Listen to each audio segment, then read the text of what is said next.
নবীজি কিসের তৈরি, নূরের তৈরি না মাটির তৈরি, এইটা নিয়ে কাজ্জার কোনো শেষ নাই। আশ্চর্য কথা, কি দিয়ে বানাইছে, মাটি দিয়ে না নূর দিয়ে বানাইছে, এর ভিত্তিতে মর্যাদা।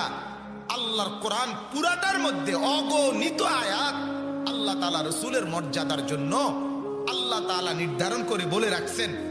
হাদিসে নবীজির অগণিত মর্যাদা আল্লাহ তাআলার পক্ষ থেকে নবী শুনাইয়া রাখছেন। এরপরে আমনে একটা ইডার লাইকে তো মাথা ব্যথা হইয়া গেল কামনে। কথাটা বুঝছেন না আপনি?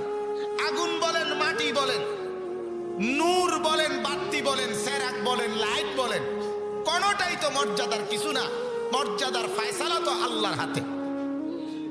কথা কন না কেন? এই কথাটা কেমনে বুঝাইব? এই কথাটা সহজ কথা। মর্যাদার ভিত্তি তো কি আতফাও না, মর্যাদার ভিত্তি তো আপনার আল্লাহ তাআলার ফয়সালা। আল্লাহ যদি দামি বানায় সে দামি, আল্লাহ যদি বেদামি বানায় সে ঘৃণিত। ঘৃণিত। হযরতে বেলাল রাদিয়াল্লাহু তাআলা আনহু তিনি যখন মক্কা বিজয়ের সময় কাবা ঘরের ছাদে আল্লাহ রাসূল সাল্লাল্লাহু আলাইহি ওয়াসাল্লাম ওনাকে বলছিলেন, বেলাল কাবা ঘরের ছাদে দাঁড়িয়ে আজান দাও।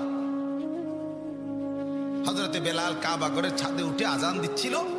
মক্কার কুরাইশ কাফেররা চতুর্দিক থেকে তাকাইয়া বলতেছিল, আহ মুহাম্মদ, চোখের সামনে আমগরে কি বড় বেইজ্জতিটা করলাম। এক গোলাম, এক নিগ্রু, যাকে আমরা সেদিনও মারছি, আজ তুমি তারে আমগোর সামনে কাবা ঘরের ছাদে তুলে দিলা, কি করলা এটা? তখন আল্লাহ তাআলা কোরআনুল কারীমের মধ্যে বলছে, নবী, এটা মুয়াজ্জিন মসজিদের ছাদে উঠে আজান দিচ্ছে, আর বেঈমানরা বলতেছে এটা বেইজ্জতি করছে কাবা ঘরকে। আর ইজ্জত না বেইজ্জতি, এটা আমি বলতেছি। মুয়াজ্জিনের পক্ষে আমি কথা বলতে